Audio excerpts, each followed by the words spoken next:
Okay, so Red Wolf, if I were just to buy a supplement, maybe I don't have time to forage. There's a benefit to buying the ones that are mycelium, or if I should just look for fruity body. That's a really good question. And so we were just having this discussion about how this is a fruiting body of a mushroom.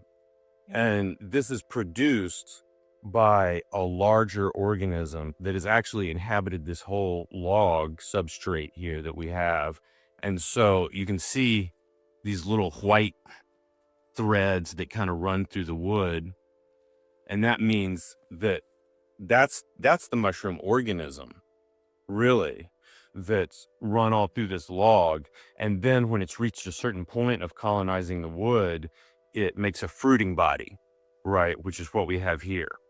And that releases spores, right? It's the way that the mushroom reproduces.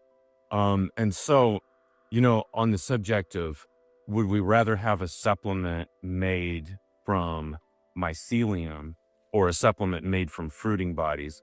I would say that, I like all mushroom supplements, especially by the Taoist tonic herbalists of China, of ancient China.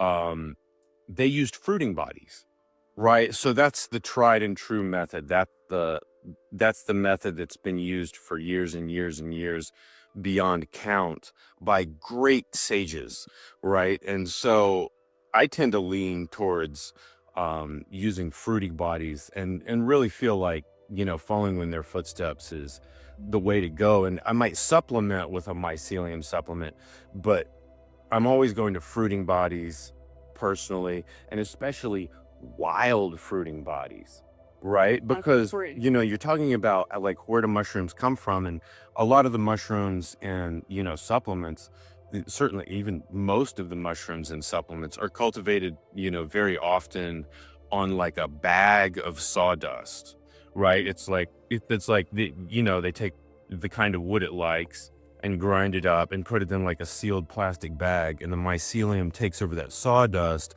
and then it will push a fruiting body out of the bag as if it was a log, right? It's kind of an artificial log. And these are grown in, like warehouses, on shelves, in a row.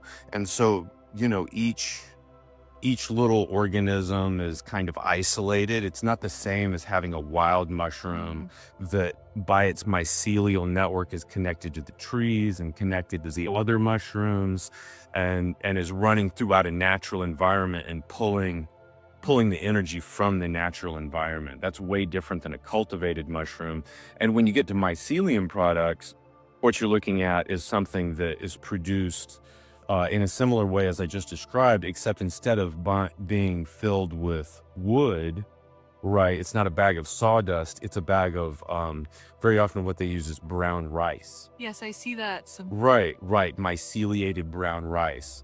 And so basically what they do in that case is they have these blocks of mushroom or, myceliated brown rice. It's a bag filled with rice, sealed plastic bag, and the mycelium takes over that and then can push a fruiting body through the bag. And so in those supplements, very often what they do is they just take that myceliated brown rice and grind it up into a powder and put it into a capsule, right? So you can see how that works well from a commercial angle, for sure.